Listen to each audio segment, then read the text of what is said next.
ये कहानी सुंदरवन जंगल की है, जहाँ लता कबूतरी अपनी 3 बहुओं के साथ रहती थी। बड़ी बहू मिष्टी कबूतरी, मझली बहू सुंदरी कोई और छोटी बहू टुनटुनी। लता कबूतरी की तीनों बहुएं बहुत ही कामचोर और निकम्मी थीं। 3 बहुओं के होने के बावजूद भी घर के सारे काम लता कबूतरी को अकेले ही करने पड़ते थे। उसके तीनों बेटे शहर के जंगल में काम करते थे। लता की तीनों बहुओं को अपने अमीर होने पे बहुत घमंड था।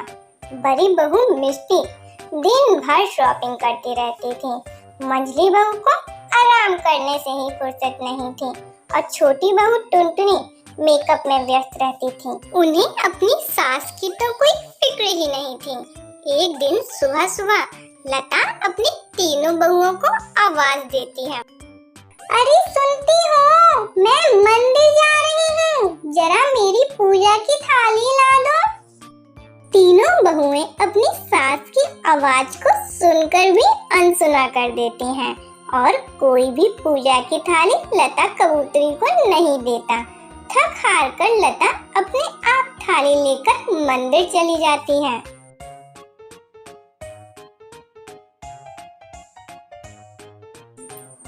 एक दिन शहर से उसका मंझला बेटा कालू कौआ अपने परिवार से मिलने आता है। लता उसे मिलके बहुत खुश होती है। वो दोनों बात कर ही रहे थे कि कालू कौआ अपनी माँ से बोलता है। माँ, विदेश में घर जैसे आलू के पराठे नहीं मिलते हैं। आप मेरे लिए आलू के पराठे बना दोगी ना? बेटा, अब इन बूढ़ी हड्डियों में इतनी जान ही कहाँ है कि रसोई में काम कर सके। जाकर अपनी पत्नी और भाभी से बोल दे, वो बना देंगी तेरे लिए पराठे। वैसे भी उनको दिन भर आराम करने से फुर्सत ही कहाँ है।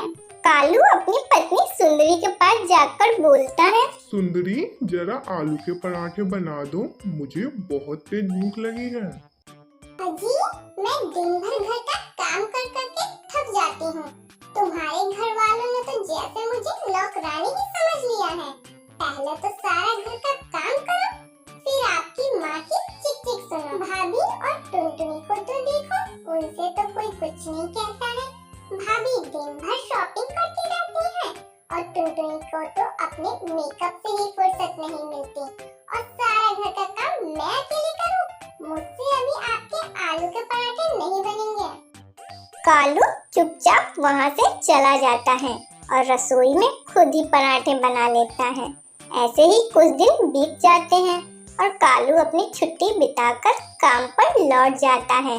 एक दिन मिष्टी बहुत सारी शॉपिंग करके घर लौट रही थी। तभी लता कबूतरी उसे टोकती है। अरे ओ मिष्टी बहू, तुम फिजूल के खर्चे मत किया करो। पता है पैसे कमाने में कितनी मेहनत लगती है। हमें पैसों का सदुपयोग करना चाहिए ताकि इकट्ठा किया हुआ धन हमारे बुरे वक्त में काम आ सके। इतना सुनकर मिष्टी को बहुत तेज गुस्सा आता। माँ जी, आपको कुछ काम तो है नहीं, दिन भर इधर उधर ताका झाकी करना बस। कौन सा आपको पैसे कमाने जाना पड़ता है? आपकी नजर तो दिन भर मुझ पर ही रहती है। इतना कहकर वो वहाँ से चली जाती हैं। उसके जाते ही वहाँ टूनी चिड़िया आ जाती हैं। टूनी बबली से बोलती है। माँ जी, थोड़ा दर्द का तेल मिलेगा क्या? मेरी माँ जी के पंखों में बहुत दर्द हो गया है। अगर मैं उनकी पंखों की तेल से मालिश कर दूंगी तो उनका सारा दर्द चला जाएगा। लता कबूतरी टूनी को तेल दे देती है और मन में सोचती है, देखो लाली चिड़िया की बहू कितनी अच्छी है। वो अपनी सास का कितना ख्याल रखती है और एक मेरी बहू है जो मेरी एक बात भी नहीं सुनती। लता कबूतरी अंदर जा रही थी तो देखती है कि तीनों बहुएं मिलकर उसकी बुराई कर रही थी। टुनटुनी बोलती है, जंगल में कितने वृद्धाश्रम खुले हैं, माँ जी वहाँ क्यों नहीं चली जाती? दिन भर बस उन्हें किसी न किसी बात पर टोका-टाकी करनी है। मैं तो जब से इस घर में विवाह करके आई हूँ तब से एक दिन भी चैन की टुनटुनी की बातों पर मिष्टी और सुंदरी भी हामी भरती हैं। ये सब बातें बबली चुपचाप सुन रही थी। उसे तो पता ही नहीं था कि उसकी बहुएं उससे इतनी नफरत करती हैं। अपनी बहुओं की ये सारी बातें सुनकर बबली कबूतरी अपना सामान उठाकर घर से चली जाती है और अकेले एक झोपड़ी में रहने लगती है। बबली के जाते ही उसके बेटों का सारा कारोबार ठप हो जाता है। वह सब रोड पर आ जाते हैं। तब उसकी तीनों बहुओं को एहसास होता है कि उन्होंने अपनी माँ जी का अपमान किया और उन्हें घर से बाहर निकाल दिया। इसीलिए लक्ष्मी माता उनसे रूठ गई हैं। तीनों बहुएं मिलकर अपनी माँ जी से मिलने जाती हैं। अपनी बहुओं को देखकर बबली कबूतरी बोलती है, अब तुम तीनों यहाँ क्या लेने आई हो?